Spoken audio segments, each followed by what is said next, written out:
TNN T V کی بین الاقوامی خبروں کے ساتھ میں ہوں بشرا خان۔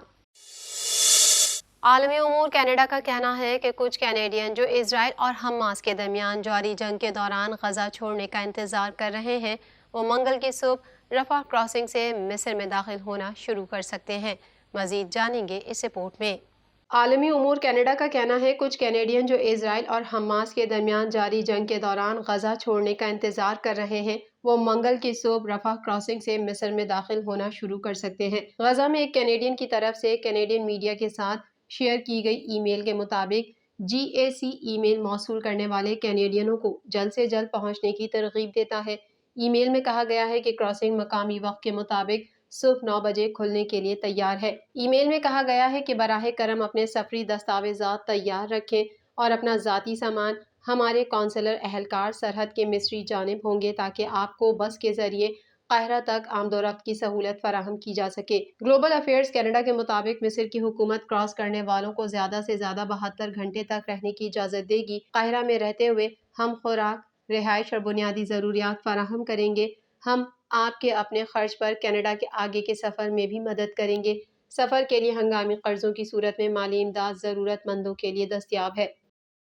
کینیڈا کے وزرائے اعلیٰ وفاقی ہاؤسنگ پالیسی کاربن ٹیکس میں تبدیلیوں پر اپنی تنقید میں متحد ہیں۔ مزید احوال اس رپورٹ میں۔ کینیڈا کے وزرائے اعلیٰ وفاقی ہاؤسنگ پالیسی کاربن ٹیکس میں تبدیلیوں پر اپنی تنقید میں متحد ہیں۔ کینیڈا کے صوبوں کے وزرائے اعلیٰ نے وفاقی حکومت پر تنقید کرتے ہوئے کہا کہ وفاق براہ راست میونسپلٹیز کے ساتھ دو طرفہ ہاؤسنگ سودوں پر دستخط کر کے پتلی برف پر چل رہا ہے جبکہ صوبوں کو معاملے سے باہر چھوڑ رہا ہے۔ وزرائے اعلیٰ نے وزیر اعظم جسٹن ٹروڈو کو 5 سالوں میں ذاتی طور پر پہلے وزراء کا اجلاس نہ بلانے پر بھی قصوروار ٹھہرایا۔ انہوں نے کہا ایک ایسے وقت میں جب ملک کئی بحرانوں کا سامنا کر رہا ہے، رہائش کا بحران، صحت کی دیکھ بھال کا ایک دباؤ کا نظام اور موسمیاتی پالیسی میں بڑی تبدیلیاں، ملک کے وزرائے اعلیٰ کو ٹروڈو کے ساتھ وقت کی ضرورت ہے۔ شدید قلت کو کم کرنے کے لیے مزید گھروں کی تعمیر کے لیے شدید سیاسی دباؤ کے تحت ہاؤسنگ منسٹر شان فریزر کیلگری، ہیملٹن، ہیلی فیکس اور لندن اور وان آنٹیریو جیسے شہروں کے ساتھ معاہدوں پر دستخط کر رہے ہیں۔ ہاؤسنگ ایکسیلریٹر فنڈ کے تحت جو میونسپلٹیوں کو رقم دیتا ہے جو ریڈ ٹیپ کو کم کرنے کا عہد کرتی ہیں۔ البرٹا کی پریمیئر ڈینیل اسمتھ کا کہنا ہے کہ ہمیں انصاف کی ضرورت ہے، ہمیں مساوات کی ضرورت ہے اور ہم اس میں موجودہ ماڈل کے ساتھ نہیں دیکھ رہے۔ اگر کیوبیک کی طرح قانون سازی کر کے اپنے دائرہ اختیار کا دفاع کرنے سے ہمیں منصفانہ سلوک کرنے میں مدد ملتی ہے تو ہم یہی کرنے جا رہے ہیں۔ نووا اسکاٹیا کے پریمیئر ٹم ہیوسٹن نے کہا کہ ہاؤسنگ پر تعاون کی کمی نے ڈپلیکیٹ پروسیس پیدا کیے ہیں اور اس سے صوبوں اور علاقوں کو ایک دوسرے کے خلاف کھڑا کرنے کا خطرہ ہے۔ Canada mortgage and housing corporation کا تخمینہ ہے کہ ملک کو 2030 تک مزید 3.5 ملین ہاؤسنگ یونٹس بنانے کی ضرورت ہے تاکہ ملک کی آبادی میں اضافہ ہو۔ آنٹیریو کے پریمیئر ڈگ فورڈ نے کہا کہ وفاقی لبرل حکومت بلدیات میں غیر اعلانیہ طور پر پاپ اپ کر کے اور جب یہ ان کے دائرہ اختیار میں نہیں ہے کہ ارد گرد نقد رقم پھیلا کر حیران کن وزیر اعظم رہی ہے۔ انہوں نے کہا کہ وفاق کو اس عمل کو ختم کرنے کی ضرورت ہے۔ رہائش ایک بہت بڑا مسئلہ ہے نہ صرف آنٹیریو میں بلکہ پورے ملک میں۔ ٹورانٹو کے پولیس چیف کا کہنا ہے کہ اسرائیل اور حماس کی تازہ ترین جنگ کے دوران شہر میں اینٹیمسٹک دشمنی اور اسلاموفوبک نفرت انگیز جرائم کا ایک خطرناک رجحان دیکھا جا رہا ہے۔ مزید احوال اس رپورٹ میں۔ ٹورانٹو کے پولیس چیف کا کہنا ہے کہ اسرائیل اور حماس کی تازہ ترین جنگ کے دوران شہر میں اینٹیمسٹک دشمنی اور اسلاموفوبک نفرت انگیز جرائم کا ایک خطرناک رجحان دیکھا جا رہا ہے۔ انہوں نے مزید کہا کہ ممکنہ طور پر ایسے بہت سے واقعات ہیں جن کی اطلاع نہیں دی گئی۔ کرائم پریونشن ویک کا آغاز کرتے ہوئے صحافیوں سے بات کرتے ہوئے پولیس چیف مائرون ڈیمکیو نے اس بات کی طرف توجہ دلانے کے لیے وقت نکالا جسے وہ شہر میں نفرت انگیز واقعات کے خطرناک رجحان کے طور پر بیان کرتے ہیں۔ ڈیمکیو کا کہنا ہے کہ یہ بہت تشویشناک ہے۔ ہم نے وسائل کی ایک وسیع مقدار کا ارتکاب کیا ہے۔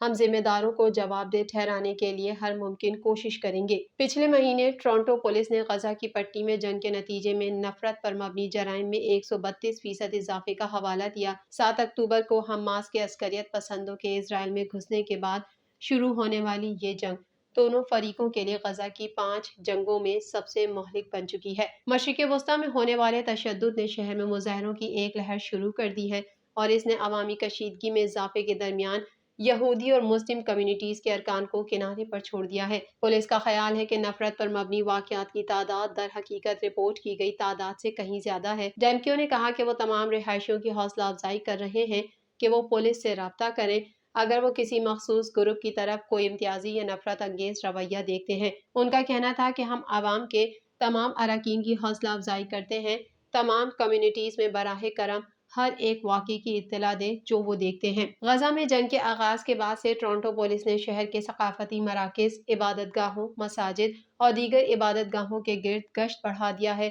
اور 2 کمانڈ پوسٹیں قائم کی ہیں۔ ڈیمکیو نے پیر کو کہا کہ پولیس کمانڈ پوسٹیں مستقبل کے قریب کے لیے شمالی یارک میں رہیں گی کیونکہ وہ عوام کی جانب سے حفاظتی خدشات کو دور کرتی رہیں گی۔ ہم وہیں رہیں گے جب تک اس میں وقت لگے گا۔ ڈیمکیو کا کہنا ہے کہ وہ پولیس سروسز بورڈ کی اگلی میٹنگ میں نفرت انگیز جرائم کے اعداد و شمار پر تازہ ترین نمبروں کی اطلاع دیں گے۔ اسرائیل کے غزہ پر وحشیانہ حملوں میں شہید فلسطینیوں کی تعداد 10,000 سے زیادہ ہو گئی۔ مصری حکام کی جانب سے غیر ملکی شہریوں اور زخمی فلسطینیوں کے انخلاء کے لیے رفح بارڈر کو دوبارہ کھول دیا گیا۔ مزید تفصیلات اس رپورٹ میں۔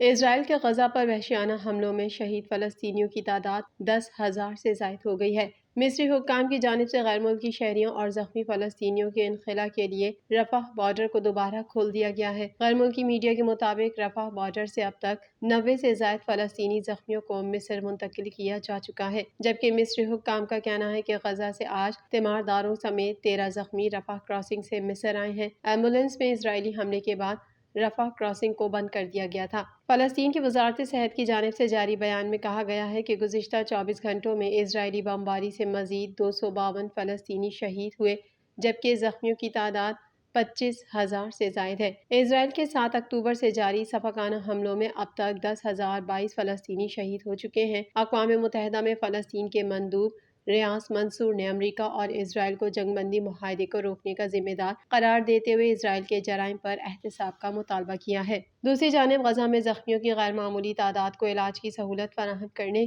کے چیلنج کا سامنا کرتے ہوئے اسپتالوں کے پاس صرف 48 گھنٹے کا ایندھن رہ گیا ہے۔ ریڈ کراس نے غزہ کے اسپتالوں کو ایندھن فراہم کرنے کی اپیل کی ہے۔ اسرائیلی وزیر اعظم نیتن یاہو نے ایک بار پھر ہٹ دھرمی کا مظاہرہ کرتے ہوئے حماس کی جانب سے یرغمالی بنائے افراد کی رہائی تک جنگ بندی کا امکان مسترد کر دیا ہے۔ نیتن یاہو نے کہا کہ حماس کے ساتھ جنگ کے بعد اسرائیل غزہ پٹی کی غیر معینہ مدت کے لیے سلامتی کی مجموعی ذمہ داری سنبھال لے گا۔ دوسری جانب امریکہ کی جانب سے اسرائیل کو فراہم کیا گیا دفاعی نظام بری طرح ناکام ہو گیا۔ میڈیا رپورٹ کے مطابق اسرائیل کے دفاعی نظام نے جو آئرن ڈوم کے نام سے مشہور ہے، تل ابیب پر ہی میزائل داغ دیا۔ اسرائیلی دفاعی نظام حماس کے مؤثر ترین میزائل حملے روکنے میں بھی بری طرح ناکام رہا۔ سوشل میڈیا پر وائرل ویڈیوز میں اسرائیلی دفاعی نظام سے فائر ہونے والے میزائل کو یو ٹرن لے کر تل ابیب پر گرتے ہوئے دیکھا جا سکتا ہے۔ میزائل گرنے سے پراپرٹی کا نقصان ہوا، تاہم کوئی جانی نقصان نہ ہوا۔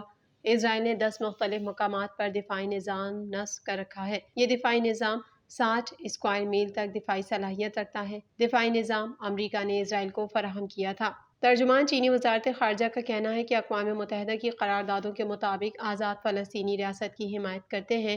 جنگی جنون میں مبتلا اسرائیل کے خلاف دنیا بھر میں لوگوں کا زبردست احتجاج جاری ہے۔ اس سلسلے میں امریکہ میں مجسمہ آزادی پر بھی بڑا احتجاج کیا گیا۔ غیر ملکی میڈیا رپورٹس کے مطابق امریکی ریاست نیو یارک میں ہزاروں افراد اسٹیچو آف لبرٹی پر جمع ہوئے اور فلسطین پر اسرائیلی جارحیت کی شدید مخالفت کی۔ دنیا کے دیگر شہروں میں بھی احتجاجی مظاہرے جاری ہیں۔ آئرلینڈ میں فلسطینیوں سے اظہار یکجہتی کرتے ہوئے پوری دیوار پر اسرائیلی بربریت کی کہانی پینٹ کر دی گئی۔ جرمنی میں ہزاروں افراد نے فلسطینیوں کے حق میں ریلی نکالی اور آزاد فلسطین کے لیے خوب نعرے لگائے۔ بھارتی ریاست کولکتہ میں اسرائیل کی غزہ پر جارحیت کے خلاف بہت بڑا مظاہرہ کیا گیا۔ اردن کے دارالحکومت عمان میں اسرائیل کے خلاف اور فلسطینیوں کے حق میں احتجاجی مظاہرہ کیا گیا۔ مظاہرین نے فلسطین کے لیے انصاف، ڈاکٹرز نشانہ نہ ہوں، فلسطینیوں کی نسل کشی بند کرو کے پلے کارڈز اٹھائے ہوئے تھے۔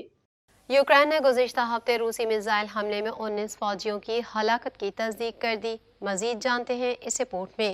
یوکرین نے گزشتہ ہفتے روسی میزائل حملے میں 19 فوجیوں کی ہلاکت کی تصدیق کر دی۔ یوکرینی میڈیا نے رپورٹ کیا تھا کہ 3 نومبر بروز جمعہ جنوب مشرقی یوکرین میں زاپورژیہ کے شہر میں اگلے محاذ پر ہونے والے ایوارڈز کی ایک تقریب پر میزائل حملے میں فوجیوں کی ہلاکتیں ہوئی ہیں، تاہم حکومتی سطح پر ان ہلاکتوں کی تصدیق اب کی گئی ہے۔ برطانوی خبر رساں ادارے کے مطابق یوکرین کی 128ویں ماؤنٹینسٹ اسالٹ بریگیڈ کی جانب سے 6 نومبر کو جاری کردہ بیان میں 19 فوجیوں کی ہلاکتوں کی تصدیق کی گئی۔ ہفتے کے روز یوکرینی وزیر دفاع نے کہا تھا کہ حملے کی تحقیقات شروع کر دی گئی ہیں۔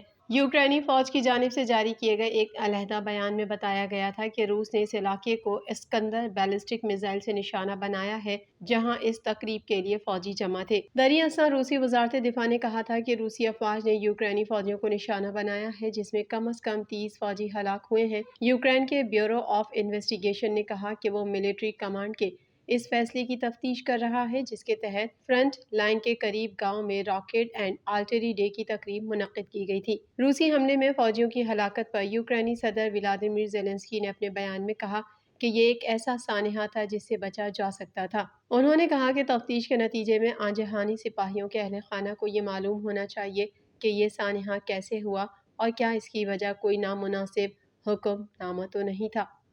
TNN ٹی وی کے نیوز بلیٹن میں فی الحال اتنا ہی۔ مزید خبروں اور اپڈیٹس کے لیے دیکھتے رہیے TNN ٹی وی۔